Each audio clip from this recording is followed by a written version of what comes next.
ট্রিগনোমেট্রিতে sign থিটার value বার করা এখন তোমাদের হাতের আঙ্গুলের মধ্যেই রয়েছে। ফর্মুলাটা কি দেখে না? ফর্মুলাটা sine theta equals to root over finger below by 2। এই ফর্মুলাটাতে কাজে লাগিয়ে তোমরা কিন্তু সাইন থিটার ভ্যালু তোমাদের নিজেদের হাতে দেখে, আঙ্গুলের দেখে তোমরা কিন্তু ভ্যালু বার করে নিতে পারবে, সে সাইন যত ডিগ্রি বলুক না কেন। যেমন এক্সাম্পলের জন্য আমরা ফার্স্টে দেখে নিচ্ছি সাইন 30 ডিগ্রির ভ্যালু।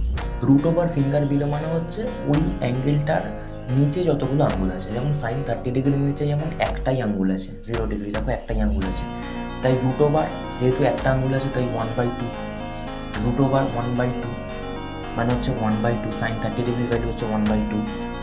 আবার সাইন 60 ডিগ্রির ভ্যালু যদি আমরা করি, সাইন 60 ডিগ্রির ভ্যালুর নিচে দেখো কটা আঙ্গুল আছে, একটা দুটো তিনটে, টোটাল 3টে আঙ্গুল আছে, তাহলে রুট ওভার 3/2, তাহলে সাইন 60 ডিগ্রির ভ্যালু হয়ে গেল রুট ওভার 3/2। আবার যদি সাইন 90 ডিগ্রির ভ্যালু আমরা বার করতে চাই আঙ্গুলে দেখে, তাহলে সাইন 90 ডিগ্রির ভ্যালুর নিচে কিন্তু 4টে টোটাল আঙ্গুল আছে, 1 2 3 4, রুট ওভার 4/2, রুট 4-এর ভ্যালু হয়ে যায় 2, 2/2 হয়ে গেল 1, সাইন 90 ডিগ্রির ভ্যালু 1। তাহলে এভাবে কিন্তু তোমরা নিজেদের আঙ্গুলই বার করে নিতে পারবে। আর এরকম ট্রিক্স কিন্তু এই চ্যানেলে এসে থাকে, তাই তোমরা সাবস্ক্রাইব করে নিও চ্যানেলটা।